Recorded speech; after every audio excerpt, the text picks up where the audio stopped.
কি কুমু ফুলাওয়ানের কথা? আমি বলি এই এলাকার রতন ঝাউরা ঘটক, ঠিক আছে? কা একটা বউ দেখবার কইছি না, দিঘা কার ধরো কা কই আছে, তাই খুঁজলাম পাইলাম না। এ কা, এটা কি করুন? ও কটক সাহেব আপনি আছেন? ও আইসি, আনে তো বাইতে খুঁজলাম পাইলাম না, এনে কি করতেছেন আনে? পুরো বিয়ে করে মানে তো কোনো উদ্দেশ্য নাই। কটক সাহেব আর কইলে যে ইট গুলা বাস করতেছি মেশিন দিয়ে ভাঙমু, কিন্তু একটা বাসা বাড়ি করুন নাকি পুলারে বিয়া করামু। আচ্ছা আপনি যেহেতু আইসেন, মেয়ের কি ছবি টুবি আছে? ছবি আছে মানে অনেকগুলা ছবি নিয়েছি, মেয়ে দেখলে ভাগ হয়ে যাবেন গা, দিয়ে নাকি? এই যে এটা দেখতেছেন না ছবিটা, হ্যাঁ। এটা হলো মধ্যবিত্ত, আর এটা হলো গরিব, আর এটা হলো বিজনেসম্যান। এটা হচ্ছে অনেক বড় লোকের মেয়ে, দেন না এটা পছন্দ নেই।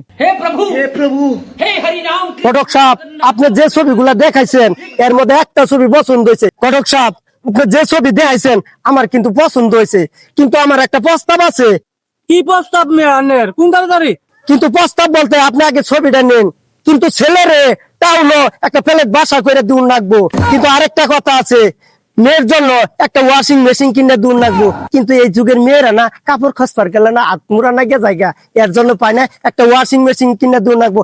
আরেকটা প্রস্তাব, কিন্তু আমার ফুলা গুলো জীবনে মাটি পারায় না, কিন্তু একটা পাঁচারু গাড়ি দূর রাখবো।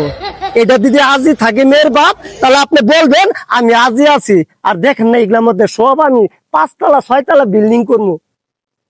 আচ্ছা ঠিক আছে, আমি বিষয়টা আমি দেখতেছি। আরে মেয়ে আনে যেগুলো চান মেয়ের বকুল আজই বুনি। আচ্ছা ঠিক আছে, আমি দেখতেছি। আমার আরেক পারা জান লাগবো, মেয়ে জান লাগবো, কত জনের বিয়া জান লাগে আমার জায়গা। এ এই জন্য প্রস্তাব দিছি, ঘটক সাহেবের কোন জায়গায় গেছে গা। ঘটক সাহেব এটা বুঝতেছে না, পুলা যে মেয়ে নিয়ে থাকবো এই ঘটক সাহেব তো এটা বুঝতেছে না। আর আমার কত টাকা খরচ হবো।